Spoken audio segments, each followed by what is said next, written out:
Super Monkey Ball is an incredibly game-focused game. Other than some quick menu navigation, everything about the game is, well, gameplay. There's no story, the credits are accompanied by an overlong minigame, players need to control their character to type in their names. Almost everything is gameplay.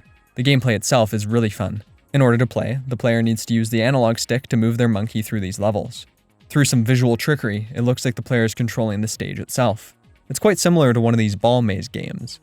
As such, the arcade mode focuses almost entirely on testing one skill, dexterity. It would be easy for this type of focus to lead to monotony, but Super Monkey Ball attempts to avoid that in two major ways. First, its levels are varied and mind-bending.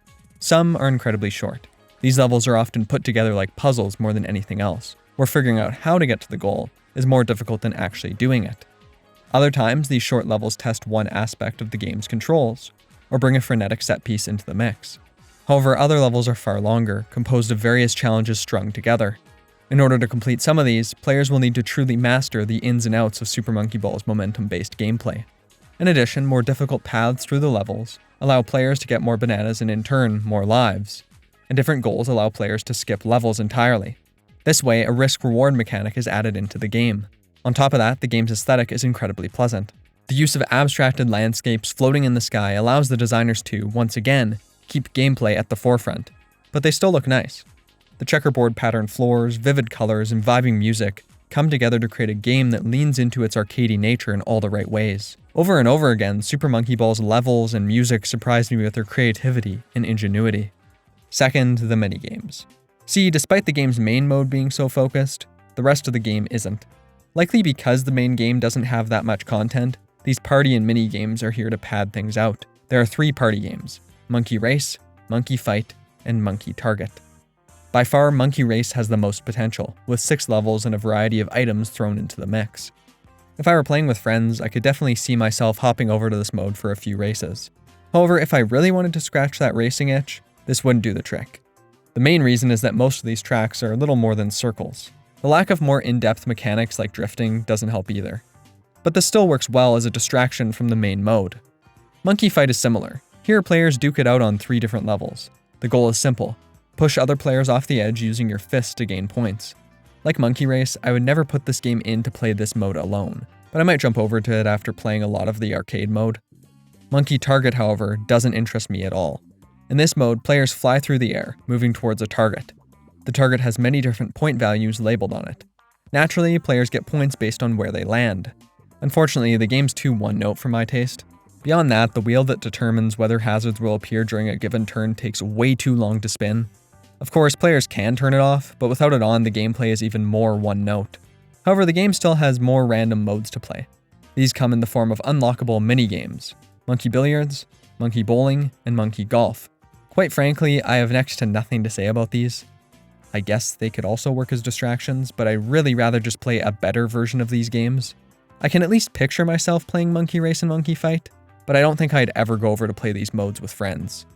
Despite how negative this sounds, it really isn't that much of a problem, because while these games would add to the game if they were better, the fact they're meh doesn't really take anything away from the arcade mode. No, for me, this game lives and dies based on the strengths and weaknesses of its arcade mode. The game handles progression in a divisive way. See, Super Monkey Ball has a beginner, advanced, and expert mode. Beginner mode has 10 levels, advanced mode has 30 levels, expert mode has 50 levels. Players are given 3 lives and 5 continues for each mode, adding up to a total of 15 tries. However, if players can complete any of them without using a continue, they get to play some extra levels. Eventually, if players can get through the expert mode and extra levels that come after it without using a continue, they'll get master mode, a final set of 10 levels that push the game to its limits. Needless to say, this gets incredibly difficult in the expert modes. Now, I've seen many videos that rail against this type of difficulty structuring, where players' mistakes are met with a major setback. The argument here is that replaying the same part of a game over and over again can get really boring, really fast. Besides, you've already done it once. You shouldn't really need to do it again, should you? But I can understand why games are structured this way. The main reason is that there's a difference between testing whether or not you can do something consistently and whether or not you can do it at all. In this case, Super Monkey Ball is leaning into testing consistency, as well as the ability to do this once. And there's nothing wrong with structuring difficulty this way. That being said, I really hate how this game handles its difficulty. Holy shit.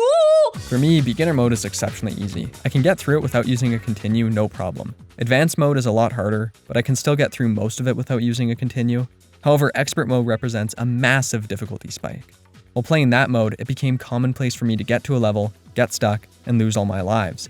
After that, I'd go to practice mode, get it figured out, and come back. A few levels later, I'd run into another difficult level. So again, I'd jump over to practice mode and try to figure it out.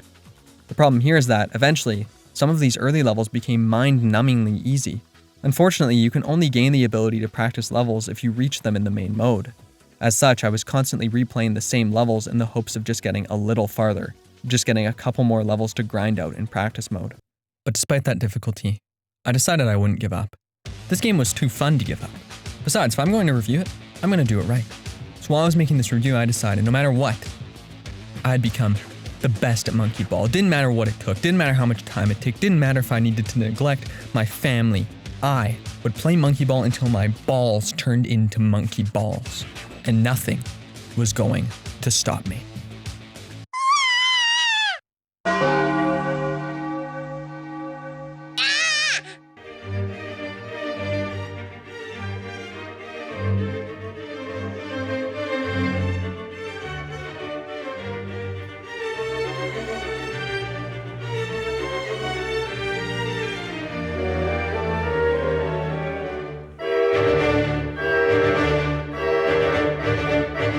Yes!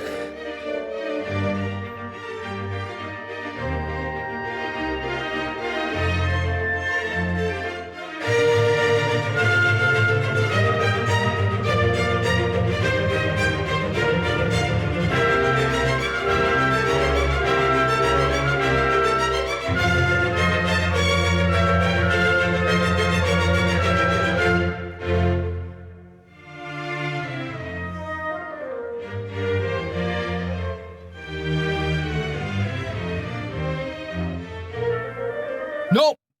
Nope. I'm done. Holy crap. Nope. Not worth it. Not worth it at all. That's fine. God.